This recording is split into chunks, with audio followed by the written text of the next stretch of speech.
Hello 大家好ဒီချေကတော့ဒီချေစန်တီပဲဖြစ်ပါတယ်ဒီချေကအခုဒီဗီဒီယိုလေးမှာတောက်ဆိုတဲ့စကားလုံးလေးကိုဘယ်လိုမျိုးအသုံးပြုမလဲဆိုတဲ့ပုံစံလေးတွေကိုတောက်နဲ့ပတ်သက်တဲ့အကြောင်းအရာလေးတွေကိုဒီဗီဒီယိုလေးမှာ sharing လုပ်ပေးမှာပဲဖြစ်ပါတယ်အဲ့တော့ဒီဗီဒီယိုလေးကိုအဆုံးထိလိုက်ပါကြည့်လိုက်ရအောင်ပထမတောက်ကိုသုံးတဲ့တနည်းကတော့တော့ရောက်ရှိပါတယ်လို့အဓိပ္ပာယ်ရပါတယ်အလွယ်မဲ့မယ်ဆိုရင်တော့ရောက်တယ်လို့မှတ်လို့ရပါတယ်ဥပမာအနေနဲ့သုံးမယ်ဆိုလို့ရှိရင်တော့ငါအိမ်ရောက်ပြီဟုတ်ပြီနော်တနေရာတော့ရောက်ရှိတာဖြစ်ပါတယ်ဒါကြောင့်အိမ်ဆိုတဲ့ကြားဆိုတဲ့စကားလုံးလေးကိုရောက်တာဖြစ်တဲ့အတွက်ကြားဆိုတဲ့နေရာလေးရဲ့အရှိမ到ဆိုတာလေးခံပြီးတော့အသုံးပြုပေးရတာဖြစ်ပါတယ်我到家了了ရဲ့အဓိပ္ပာယ်လေးကတော့ B လို့အဓိပ္ပာယ်ရပါတယ်ဒါကြောင့်ဒီစကားလေးကိုပြောမယ်ဆိုရင်တော့我到家了ကဲတခုသိသွားပြီဆိုရင်နောက်ထပ်အရာလေးတွေကိုလည်းခြေတို့ကလည်းတခုသိနိုင်မှာဖြစ်ပါတယ်ငါသူ့အိမ်ရောက်ပြီဒီမှာလည်းရောက်တာဖြစ်ပါတယ်သူ့အိမ်ဖြစ်တဲ့အတွက်他家ဆိုတာကသူ့အိမ်ပေါ့နော်အိမ်ဆိုတော့家သူ့အိမ်ဆိုတော့他家အဲ့တော့他ဆိုတာကတော့သူ့ကိုပြောတာပေါ့နော်အဲ့တော့ငါသူ့အိမ်ကိုရောက်ပြီသူ့အိမ်ကိုရောက်ရှိတဲ့အတွက်ကြောင့်他家ရဲ့အရှိမတောက်လေးခံသုံးပေးရမယ်我到他家了我到他家了ဒီလိုမျိုးပြောရမယ်နော်ကဲဒါဆိုရင်နောက်ဆုံးတစ်ခုကတော့ငါကျောင်းရောက်ပြီဒီမှာလည်းပဲဒီချေရိုကကျောင်းကိုရောက်တာဖြစ်တဲ့အတွက်ကျောင်းကိုရောက်ရှိတာဖြစ်တဲ့အတွက်ကျောင်းဆိုတဲ့စကားလုံးလေးရွှေလျှောက်ရဲ့အရှိမချေရိုကတောက်ကိုခံသုံးပေးရမှာဖြစ်ပါတယ်ဒါဆိုရင်တော့ပြောလို့လွယ်ပါပြီ我到学校了我到学校了โอเคเนาะနောက်ထပ်သုံးပုံသုံးနည်းတစ်ခုကိုထပ်ပြီးတော့ကြည့်ရအောင်ဒီမှာတော့ဒုတိယတနည်းကတော့တောက်ကိုချေတို့ကအထီလို့အဓိပ္ပာယ်ရပါတယ်ဘယ်အချိန်အထီပေါ့နော်အချိန်ကာလတစ်ခုအထီလို့ပြောချင်တာပါနောက်ပြီးတော့တနည်းအရာအထီလို့လည်းပြောလို့ရပါတယ်အဲ့တော့ချေကအချိန်အထီနဲ့နေရာအထီနှစ်ခုကိုပြပြပေးတော့မယ်ပထမတစ်ခုကတော့မနှက်ဖြန်အထီစောင့်ပေးလို့ရလားအဲ့တော့ဘာအထီလဲမနှက်ဖြန်အထီမနှက်ဖြန်ကို明天အဲ့တော့明天ရဲ့အရှိမအထီဖြစ်တဲ့အတွက်တောက်လေးခံသုံးပေးရမယ်到明天ဒါပေမဲ့သူ့မှာတခြားပတ်တန်လေးနဲ့ရောရှက်ထားတဲ့ဘာပတ်တန်လေးလဲဆိုတော့ရလားဆိုရဲ可以ပတ်တန်လေးနဲ့ကိုတွဲပေးထားပါတယ်ဒါကြောင့်可以等到明天吗等ဆိုတာကစောင့်နေเนาะ等တိမ်လို့မထွက်ရပါဘူးเนาะ等လို့ထွက်ပေးရမယ်အဲ့တော့စောင့်ပေးလို့ရလားဆိုတော့可以等ဘယ်အထိလဲ到明天吗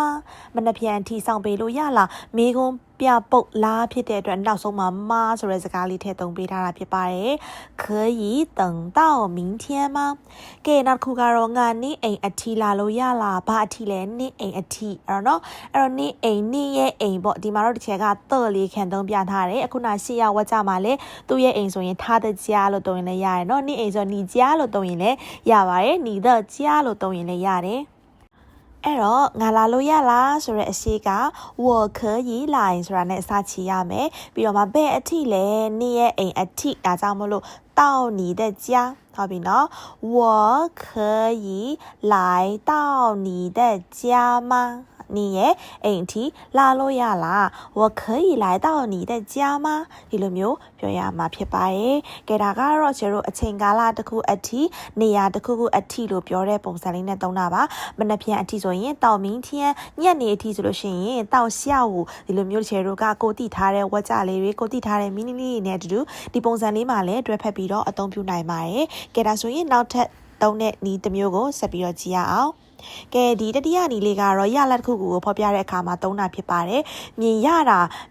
တဲ့ result တစ်ခုကိုရတဲ့အခါမှာသုံးတာဖြစ်ပါတယ်ကျတို့မြင်တယ်လို့ပြောရင်ဒီအရင်သုံးလို့မရအောင်မြင်တွေ့လိုက်ရတယ်မြင်ရတယ်ဒီလိုမျိုးမြင်တွေ့ရတဲ့အခါမှာသုံးပါမယ်看到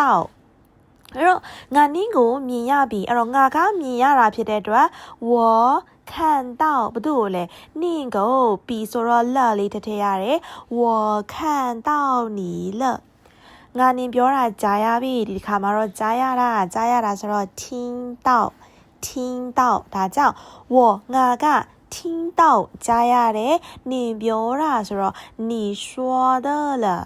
我听到你说的了ဒီလိုမျိုးသုံးရမယ်နော်နောက်တစ်ခုကတော့ငါလက်မှတ်ဝယ်လို့ရပြီဝယ်လို့ရတာကိုဒီမှာရတယ်ဆိုတော့ခရီးနဲ့သုံးလို့မရပါဘူးနော်ဝယ်မိတာဝယ်လို့ရရှိတာကိုလက်မှာဝယ်လို့ရလိုက်တာကိုပြောတာဖြစ်ပါတယ်ဒါကြောင့်မလို့မိုင်တော့လို့သုံးပေးရမယ်အဲ့တော့လက်မှတ်ဝယ်လို့ရပြီလားနေလက်မှတ်ဝယ်လို့ရပြီလားအဲ့တော့လက်မှတ်က